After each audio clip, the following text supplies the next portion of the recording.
Chapter 4. The Rabbit Sends in a Little Bill.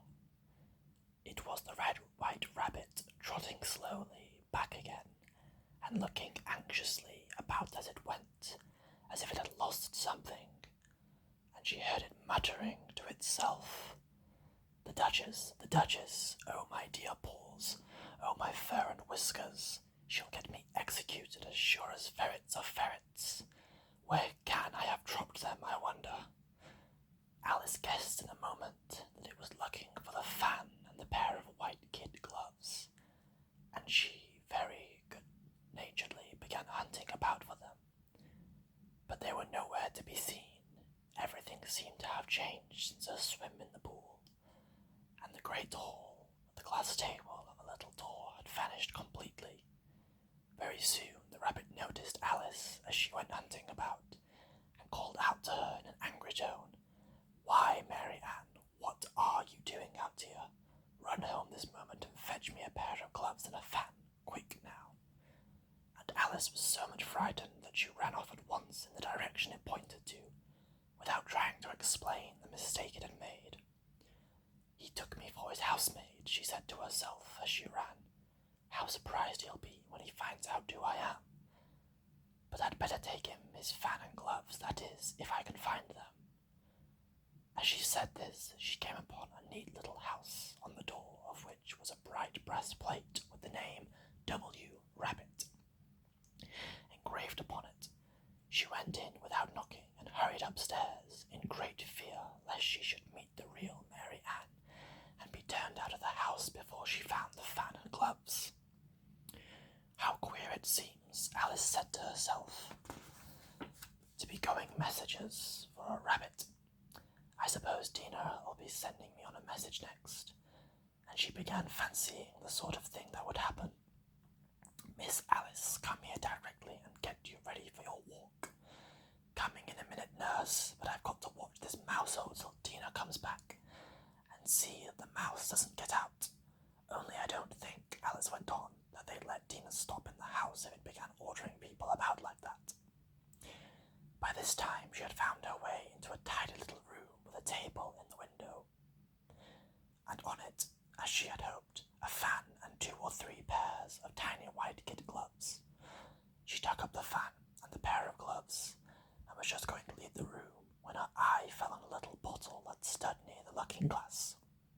There was no label this time with the words "Drink me," but nevertheless she uncorked it and put it to her lips. "I know something interesting is sure to happen," she said to herself, "whenever I eat or drink anything, so I'll just see what this bottle does.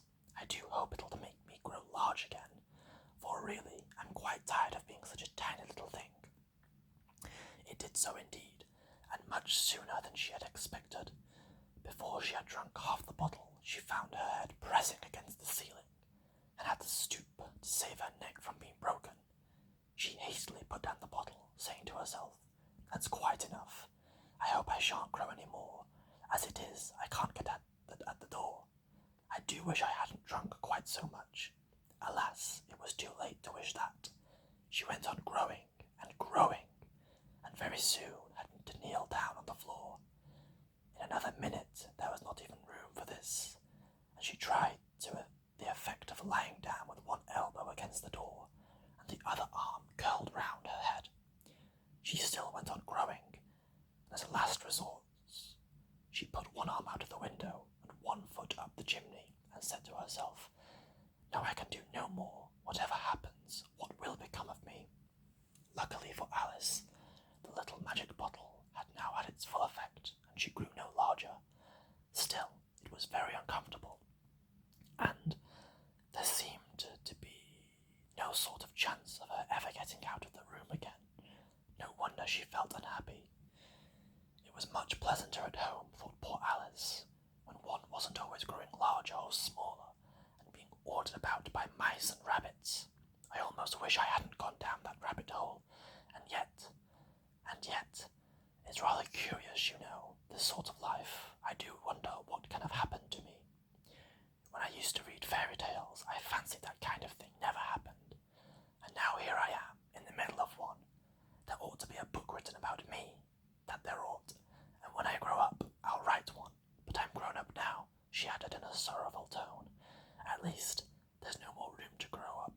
more here. But then, thought Alice, shall I never get any older than I am now?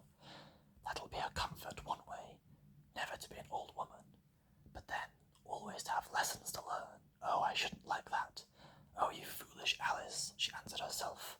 How can you learn lessons in here? Why, there's hardly room for you, and no room at all for any lesson books.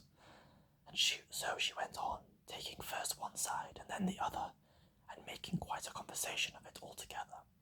But after a few minutes, she heard a voice outside and stopped to listen. Mary Ann, said the voice, fetch me my gloves this moment. Then came a little pattering of feet on the stairs. Alice knew it was the rabbit coming to look for her, and she trembled till she shook the house, quite forgetting that she was now about 1,000 times as large as the rabbit, and had no reason to be afraid of it. Presently the rabbit came up the door and tried to open it, but as the door opened inwards and Alice's elbow was pressed hard against it, that attempt proved a failure. Alice heard it say to itself, "Then I'll go around and get in at the window."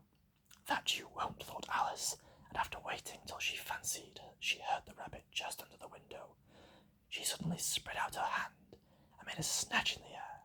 She did not get hold of anything, but she heard a little shriek and a fall, and a crash of broken glass, from which she concluded that it was just possible that it had fallen into a cucumber frame, or something of the sort.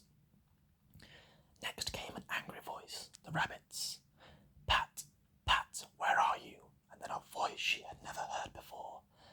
Sure then I'm here, digging for apples, your honour. Digging for apples indeed, said the rabbit angrily. Come and help me out of this. Sounds of more broken glass. Now tell me, Pat, what's that in the window? Sure, it's an arm, your honour. He pronounced it arm. An arm, you goose. Who ever saw one that size? Why, it fills the whole window. Sure it does, your honour. But it's an arm for all that. Well, it's got no business there, at any rate. Go and take it away. There was a long silence after this, and Alice could only hear whispers now and then, such as, Sure I don't like it, your honour, at all, at all. Do as I tell you, you coward. And at last she spread out her hand again and made another snatch in the air. This time there were 2 little shrieks, and more sounds of broken glass. What a number of cucumber frames there must be, thought Alice. I wonder what they'll do next. As for pulling me out the window, I only wish they could. I'm sure I don't want to stay in here any longer. She waited for some time, without hearing anything more. At last came a rumbling of little cartwheels, and the sound of a good many voices all talking together. She made out the words, Where's the other ladder? Why, I hadn't to bring but one. Bill's got the other. Bill, fetch it here, lad. Here, put them up at this corner. No, tie them together first. They don't reach half high enough yet. Oh, they'll do well enough. Don't be particular. Here, Bill, catch hold of this rope. Will the roof bear? Mind that loose slate. Oh, it's coming down. Heads below. A loud crash. Now who did that? It was Bill, I fancy. Who's to go down the chimney? Nay, I shan't. You do it. That I would, then. Bill's to go down. Here, Bill, the master says you've got to go down the chimney. Oh, so Bill's got to come down the chimney, has he? Alice said to herself. Why, they seem to put everything upon Bill. I wouldn't be in Bill's place for a good deal. This fireplace is narrow, to be sure, but I think I can kick a little. She drew her foot as far down as the chimney as she could, and waited till she heard a little animal she couldn't guess what sort it was, scratching and scrambling about in the chimney close above her. Then saying to herself, This is Bill, she gave one sharp kick and waited to see what would happen. The first thing she heard was a general chorus of There goes Bill. Then the rabbit's voice alone, Catch him, you by the hedge. Then silence, and another confusion of voices. Hold up his head, brandy now, don't choke him. How was it, old fellow? What happened to you? Tell us all about it. At last came a little feeble squeaking voice. That's Bill, thought Alice. Well, I hardly know, no more than ye. I'm better now, but I'm a deal too flustered to tell you. All I know is something comes at me like a jack-in-the-box, and up I goes like a skyrocket. So you did, old fellow, said the others. We must burn the house down," said the rabbit's voice, and Alice called out as loud as she could, "If you do, I'll set Dina at you." There was a dead silence instantly, and Alice thought to herself, "I wonder what they will do next. If they had any sense, they'd take the roof off." After a minute or two, they began going about again, and Alice heard the rabbit say, "A barrowful will do to begin with." A barrowful of what? Thought Alice, but she had not long to doubt, for the next moment a shower of little pebbles came rattling in at the window. Some of them hit her in the face. "I'll put a stop to this," she said to herself, and shouted, "You'd better not do that again," which produced another dead silence. Alice noticed with some surprise that the pebbles were all turning into little cakes. As they lay on the floor, and a bright idea came into her head.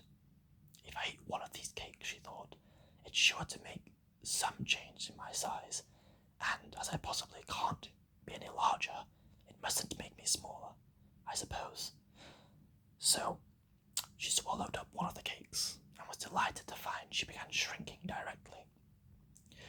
As soon as she was small enough to get through the door, she ran out of the house and found quite a little crowd of animals and birds waiting outside.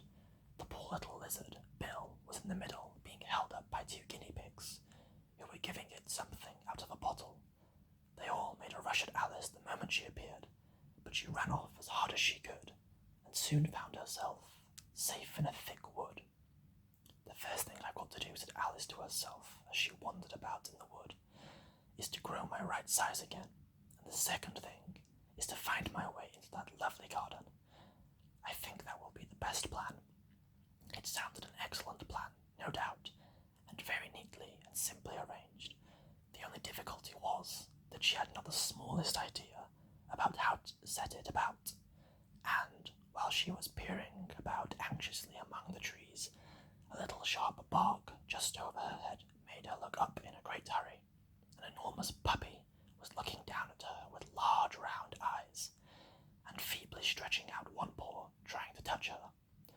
"Poor little thing," said Alice in a coaxing tone, as she tried to whistle to it, but she was terribly frightened all the time at the thought it might be hungry, in which case it would be very likely to eat her up, in spite of all her coaxing. Hardly knowing what she did, she picked up a little bit of a stick and held it out at the puppy, whereupon the puppy jumped into the air, with all of its feet at once, with a yelp of delight, and rushed at the stick, and made believe to worry it.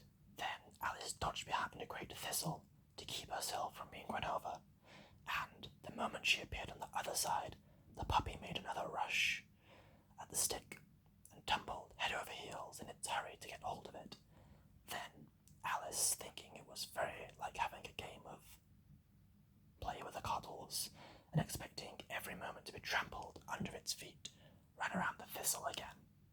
Then the puppy began a series of short charges at the stick, running a very little way forwards, each time a long way back, and barking hoarsely all the while, till at last it sat down a good way off, panting, with its tongue hanging out of its mouth, and its great eyes half shut.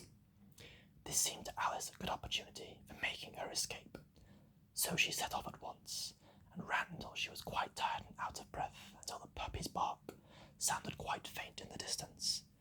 "And yet, what a dear little puppy it was," says Alice, as she leant against a buttercup to rest herself, and fanned herself with one of the leaves.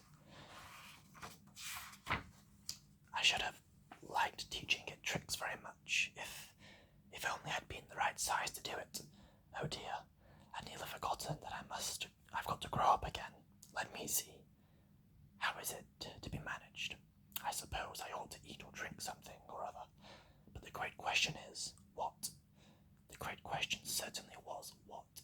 Alice looked all around her at the flowers and the blades of grass, but she could not see anything that looked like the right thing to eat or drink under the circumstances. There was a large mushroom growing near her, about the same height as herself, and when she had looked under it on both sides and behind it, it occurred to her that she might as well look and see what was on top of it. She stretched herself up on her tiptoe and peeped over the edge of the mushroom and her eyes immediately met those of a large blue caterpillar that was sitting on the top with its arms folded, quietly smoking a long hookah, and taking not the smallest notice of her or anything else.